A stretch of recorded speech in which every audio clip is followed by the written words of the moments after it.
One day, Loki the trickster found himself in an especially mischievous mood, and cut off the gorgeous golden hair of Sif, the wife of Thor.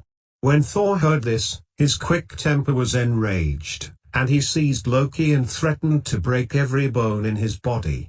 Loki pleaded with the thunder god to let him go down to Svartalfheim, the cavernous home of the dwarves, and see if those master craftspeople could fashion a new head of hair for Sif.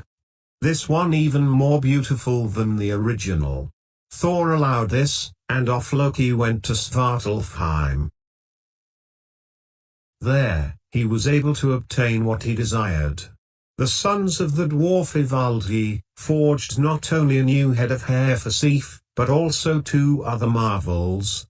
Skidbladnir, assembled from thin pieces of wood, the best of all ships, which always has a favorable wind and can be folded up and put into one's pocket, and Gungnir, the deadliest of all spears.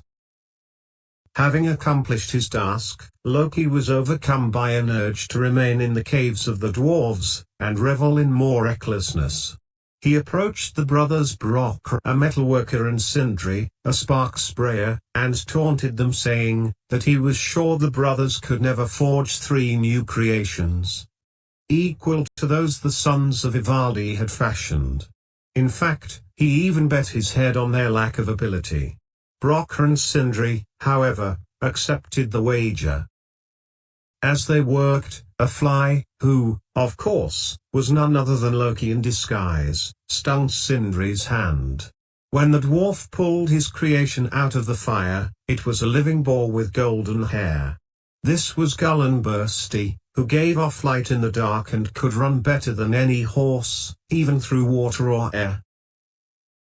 Sindri then set another piece of gold on the fire as Brock worked the bellows. The fly bit Brock on the neck, and Sindri drew out a magnificent ring, Draupnir. From this ring, every 9th night, fall 8 new golden rings of equal weight.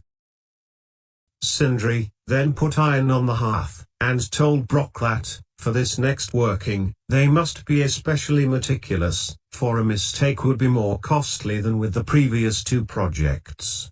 Loki immediately stung Brock's eyelid, and the blood blocked the dwarf's eye, preventing him from properly seeing his work.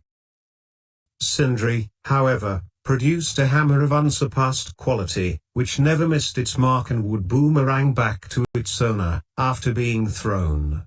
But it had one flaw: the handle was short. Sindri lamented that this had almost ruined the piece, which was called Mjolnir, which means lightning. Nevertheless, sure of the great worth of their 3 treasures, Sindri and Brock made their way to Asgard, to claim the wages that were due to them. Loki made it to the halls of the gods before the dwarves, and presented the marvels he had acquired. To Thor he gave Sif's new hair and the hammer Mjolnir. To Odin went the ring Draupnir, and the spear Gungnir. And Freyr was the happy recipient of Skidbladnir and Gullinbursti. As grateful as the gods were to receive these gifts, especially Mjolnir, which they foresaw would be of inestimable help in their battles against the giants, they nevertheless concluded that Loki still owed the dwarves his head.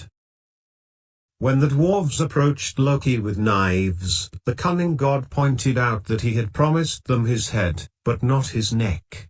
Brock and Sindri contented themselves with sewing Loki's mouth shut, and returned to their forge.